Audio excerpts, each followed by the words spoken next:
Ese es el escándalo de la pobreza en pleno siglo XXI, cuando hemos desarrollado todas las tecnologías para producir comida abundante.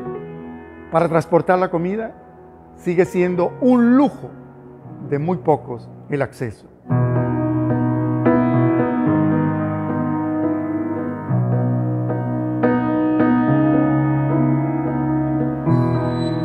Mi nombre es Jorge Serrano, colombiano de la provincia de Colombia. Hace 52 años me uní a la Compañía de Jesús. Soy sacerdote hace 35 y tengo 70 años de edad.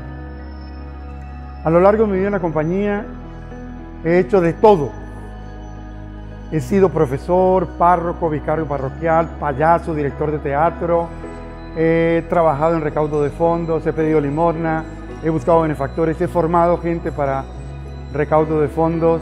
He trabajado con desplazados inmigrantes, he trabajado con el Servicio Jesuita Refugiados en Colombia y actualmente, después de 11 años en la curia romana, en la curia nuestra en Roma, estoy aquí en Cartagena, junto con 8 compañeros jesuitas, 7 sacerdotes y un escolar responsables de este santuario de San Pedro Claver y de otra parroquia y de una misión con población afrocolombiana.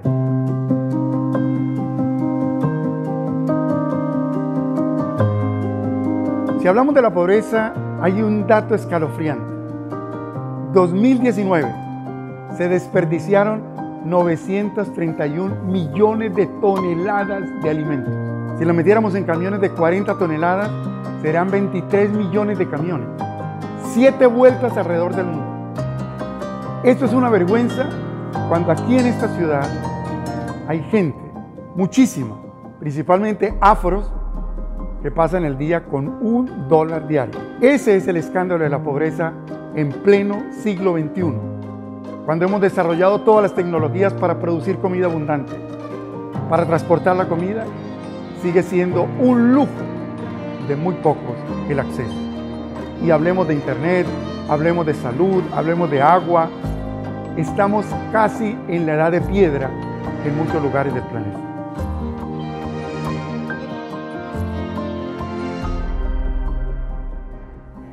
Si de lo que hablamos es de la pobreza evangélica, del voto de pobreza que hacemos los jesuitas, estamos hablando de otra cosa distinta.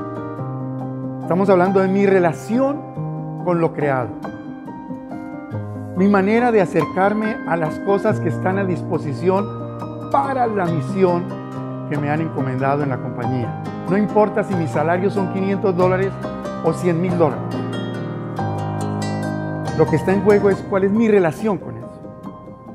Si me siento y trato esos ingresos como si fueran mis ingresos, mi pobreza, y no cómo yo contribuyo desde esa posición que tengo a llevar adelante la misión para un mundo nuevo, para un mundo con una integración y una equidad que ha desaparecido o que nunca habíamos tenido.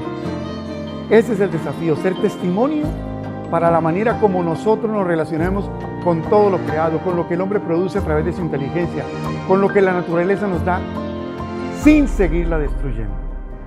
Ese es el desafío que nos pone a nosotros la pobreza, el voto de pobreza.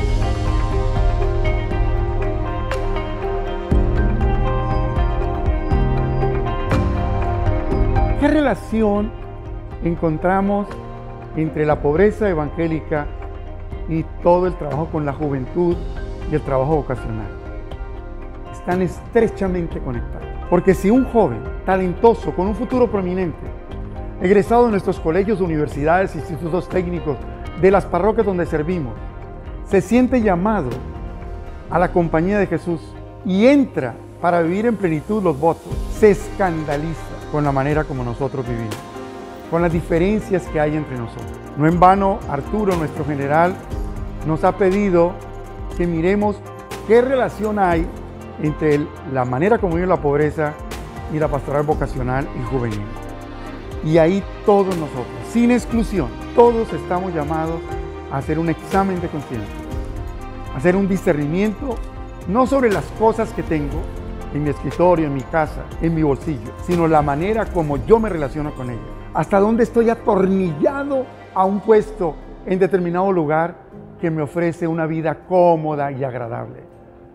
¿Hasta dónde estoy en un barrio popular para sacarle en cara a los que están al otro lado que nosotros sí somos los que vivimos la pobreza?